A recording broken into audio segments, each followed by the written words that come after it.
What's going on, everybody? Welcome back. It's Friday again. This is actually a little special episode this time. I've just passed 1,800 subscribers, so thank you guys so much. This started off as just, me just building a layout in my spare bedroom. I didn't think it was going to blow up into a whole big, community. I had no idea that all this stuff was going on. But, yeah, as you can see that we have like a pocket version of Rails and Nails here. Jesus is in Florida, lucky guy. And he leaves us here in New Jersey with this big snowstorm that's going to hit us again. So, once again, another ruined weekend. But hey, you got to make the best of it. So, enjoy.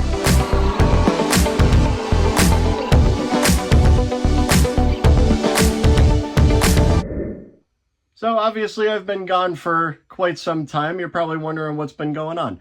Well, yeah, we would like to know.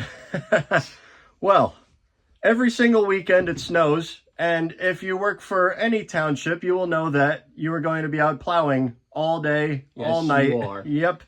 So not looking forward to this one. This ended up going from 1 to 3 inches to now they're talking about some areas might get 10 inches. So I hope not. Yeah, let's buckle in. Anyways, I've been doing a lot of work in this room. And instead of me talking about it and showing you little bits and pieces of it, we're just going to do a run what you brung. So John here brought a whole bunch of cool stuff, and we're just going to run trains, and I'm going to shut my mouth, and you're just going to you're just going to see all this hard work I've been putting into this room. So here, just shut up and have a beer. Well, this is my beer. That's your beer. Oh, there we go. Okay, so since it's Friday, what better way to celebrate it being the weekend than a train with a long string of Woodside beer reefers. So, John, what do we have here? Well, obviously, we have a steam engine, Tyler. Yes. So we got 89 from the 70s, his version, from Lionel. Very beautiful piece, and took a real big gamble on this one, I must say, as I was afraid because of the artwork, it wouldn't turn out the way it would. Well, I would say, I wasn't around in the 70s, but based on pictures I've seen, they pretty much got this thing spot on. 100%. All right. So, moving on out.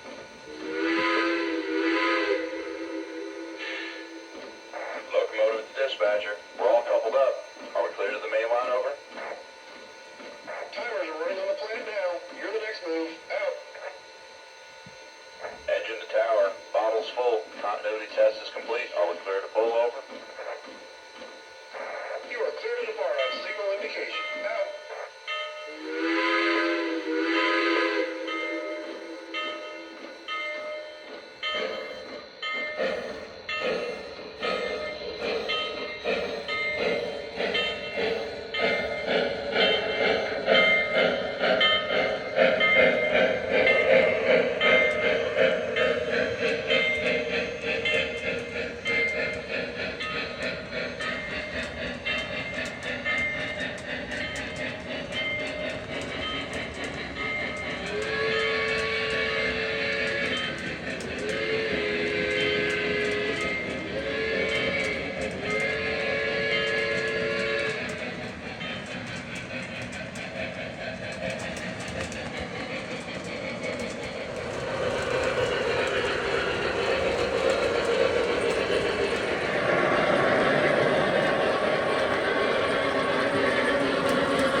Well, as you know, I'm a steam guy, but I'm trying to get some more diesels on the layout, and the fact that this is an X-Redding and it's also a Conrail, which Conrail holds a special place in my heart. I grew up only a couple of blocks from the Metuchen yard, so I grew up with Conrail. I used to see them all over the place. So did I. I used to grow up like a couple blocks from me where I used to live up north. Unfortunately, it's no longer in service after GM pet plant closed down. Yeah. Yep, that's a shame. No more GM and no more Ford plant. Oh well.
So right away you will notice that I have finally gotten my hands on a blue Comet. I feel like that's mandatory. Anybody that lives in New Jersey or used to live in New Jersey, yes, you should have a blue Comet, whether it's O scale, N scale, HO. It's kind of one of those things you just have to have one. So I got this from the Train Doctor. Great store if you ever get a chance to stop in there. They had this with a full set of passenger cars. This is the Rail King Imperial. I think this came out in 2006. I'm not 100% sure. But little added bonus to this. Not only was the price good, I picked up the entire set for $500, which, you know, I had my wife with me, believe it or not, and she didn't look too happy. But then when we saw the detail on this, let me show you real quick. The previous owner of this set went ahead and took all the cars apart and put fully detailed interiors in here. You got people, even in the dining car, there is actually plates and silverware and napkins on the table, which is incredibly over the top for what I thought this was going to be. So, justifiable price? Absolutely. Well, that's going to be it for this episode, ladies and gentlemen. Jesus, you missed some good beer. It was good beer, Lancaster Brewing Company. So, when you come back, we'll do a full Rails and Ales. We'll do a New Jersey edition. Maybe there'll be some more Blue Comets. Maybe some more Central New Jersey. Who knows? But, like always, like, subscribe. Thanks again for 1,800 subscribers. I will see you guys next time.